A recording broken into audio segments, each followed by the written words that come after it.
If you're visiting Mexico City and you're a little overwhelmed with the numerous options of things to do, don't worry, I got you. In this video, I'm gonna give you my top 10 favorite things to do in Ciudad de Mexico. Vamos! Que lo que amigos, soy Shawnie and I have been living in Mexico for 3 years. Mexico City is literally my favorite city in the world, and in this video, I'm gonna give you my personal top 10 things that I like to do in the city. So I'm gonna split it in 2 categories. I'm gonna do a category of things I frequently do, so 5 things that I frequently do, and then 5 things that I've done once, only because I feel like you don't need to do it more than that. So without further ado, let's just get into the video. So let's start with the things that I've only done once. I have 5 different activities for y'all to do, and some of these activities are Mexico City bucket list things to do, all right? I've numbered them 1 through 5, with number 1 being my most favorite thing, and I'm including picture and video footage of me doing said thing, so you know I'm not lying. Up first, we have the hot air balloon ride and tour of the ancient pyramids of Teotihuacan. This is located about 30 to 45 minutes outside of Mexico City in the state of Mexico. My mom came to visit me last summer. It was her first ever time traveling abroad, and I wanted to make the trip special. So I did this as a great opportunity for us to bond and remember for life. We did a sunrise tour, and I found this on viator.com, and I used the company Volair. Now, the price can range from $150 to $180 depending on who you do it with. It was such an incredible experience. It was beautiful. It was serene. It wasn't nearly as scary as I thought it would be. You're literally floating with other balloons in the sky. It's so peaceful, and you're floating on top of this archaeological site. And so you get the beautiful views of the sun rising over the mountains and the pyramids. And it's definitely one of those bucket list items that you must do if you come to Mexico City. Teotihuacan means the place where gods are created, and this archaeological site is most notably known for its Mesoamerican Pyramid of the Sun and Pyramid of the Moon. This was not only an educational excursion, it was also hands-on, as the historian that was touring us around the grounds allowed us to participate in some of the activities that they did during that time. I would highly recommend it. It's definitely a bucket list item, and I enjoy every second of it. Number 2 on the list is Biblioteca Vasconcelos. This is probably the coolest library you will ever go to in your entire life. It was initially opened in 2006 and has over 600,000 books. What's unique about it is the bookshelves appear to be floating. The architectural design of this library is honestly something to marvel at. It is not only a library, it also has a garden, a greenhouse, and a bookstore. It is illuminated almost entirely by natural light. They have it designed in such a way that the light comes in very uniform in order to protect the books. This library was named after Jose Vasconcelos, who was a Mexican philosopher and educator. He was also the president of the National Library of Mexico. If you're ever in Mexico City, this is absolutely a must visit. At number 3, we have Xochimilco, but not in the way you're probably familiar of it. Most people know Xochimilco for its colorful trajineras, which are rafts that float along the river, and it pretty much turns into a party. There are other boats that float that have food, drinks, souvenirs, and even mariachi bands that are waiting for one of the trajineras to book them to play on their boat. That was my first introduction with Xochimilco. But right now, I'm talking about Sunset on the River, which is a completely different experience. You probably don't know this, but Xochimilco is a biological reserve. It is a vital market for gardening and flower production. The word Xochimilco means where the flowers grow. We woke up at the crack of dawn before the sun had even risen to learn from a biologist just how important Xochimilco is to Mexico City. We learned the history of Xochimilco. We had a beautiful family-style breakfast in the garden. We learned how to garden. We planted new seeds. We harvested crop, and we were able to take home our own bag of fresh produce. So if you visit Mexico City and you want to come to Xochimilco, I challenge you to take the road less traveled and do sunrise on the lake. Not only is it beautiful and educational, you get to truly immerse yourself in the culture and learn just how important that land is to the city. Number 4 is Torre Latino America. This was initially constructed in 1956, and it is one of the main focal points of Centro Histórica and one of the most important landmarks in Mexico City. It is recognized internationally as an engineering and architectural landmark due to it being the first skyscraper built in a highly active seismic zone. It most notably withstood the 1985 earthquake in Mexico City that had an 8.1 magnitude without any damage. The building has a lookout at the very top that costs 150 pesos to go to. It also has a restaurant that boasts 360 views of the city, a cocktail bar, and a museum. I brought my mom here on her first day in Mexico City, and she was in awe of how massive the city is because you can see all of it from the restaurant, and the food was pretty good. So I definitely recommend going to Torre Latino America if you're in Mexico City. Fifth and last on the list of places I've been once is Aslan Parque Urbano.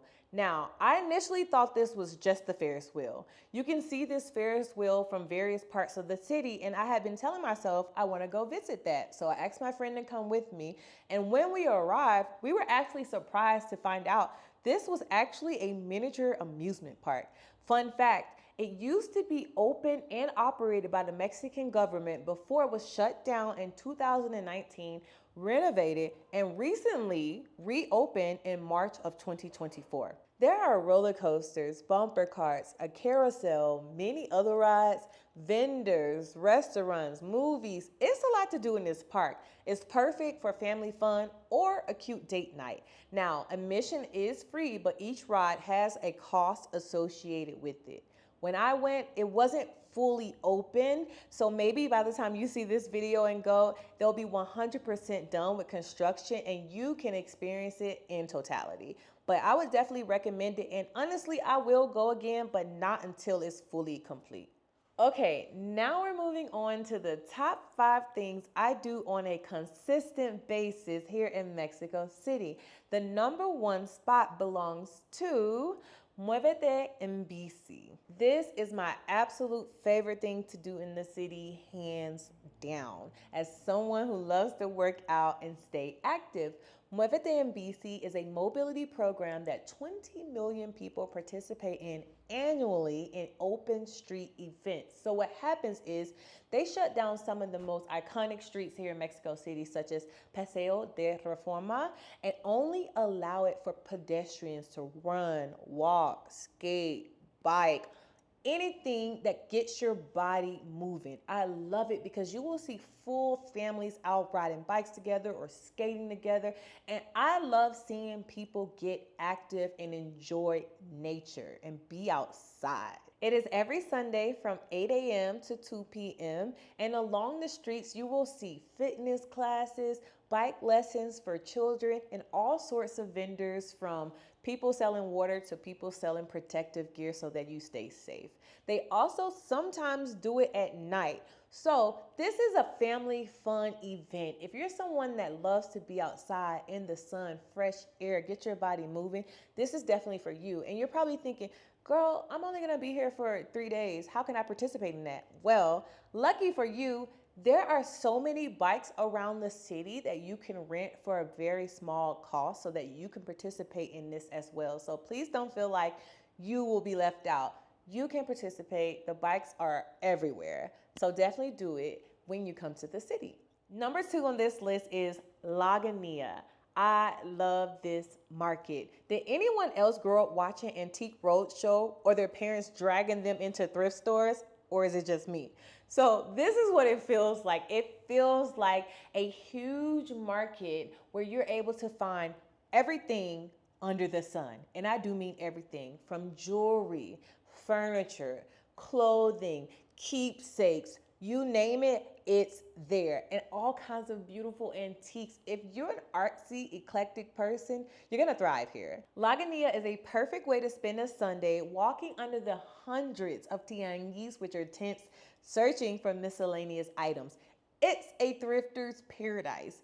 Get out there early to avoid the crowd. It happens every Sunday from 9 a.m. to about 5 p.m. And beyond finding things to buy, you can also eat well, drink well, and party, okay? It is truly an enchanting place.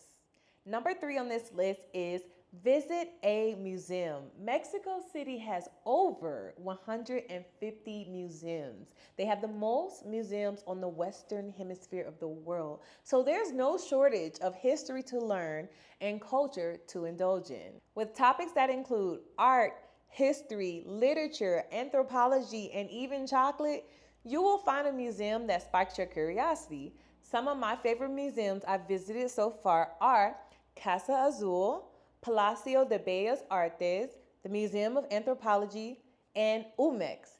Those are just some to start you on your way. But please remember, there are over 150 museums, so don't overwhelm yourself.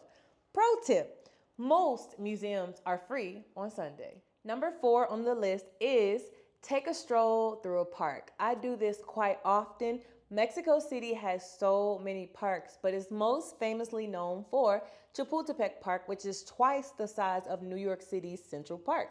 There is so much to do in this park. It is bustling during the weekend.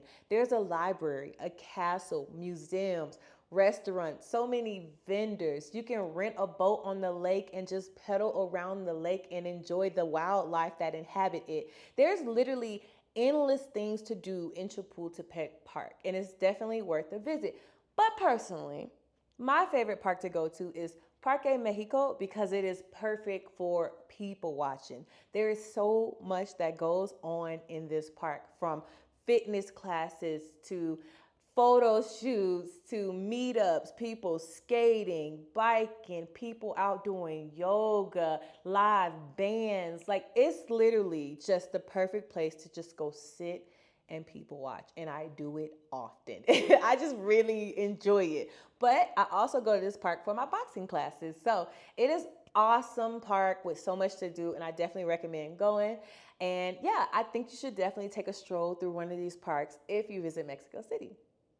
And the last and final thing on this list of things I've done frequently is Grutas Tolentongo, which are natural hot springs in the mountains of central Mexico. Now, this is a little road trip. You're gonna need to go with a tour agency or maybe rent a car and drive. It's about 3 hours outside of Mexico City, but it's worth the drive. It is so beautiful. And chances are, if you've Googled things to do in Mexico City, this has probably come up. It is absolutely gorgeous. The site sits at an altitude of over 4,000 feet. And as you're driving into Grutas Tolentongo on those windy roads, you will be in awe of the view. The mountains are so majestic. It is such a glorious sight.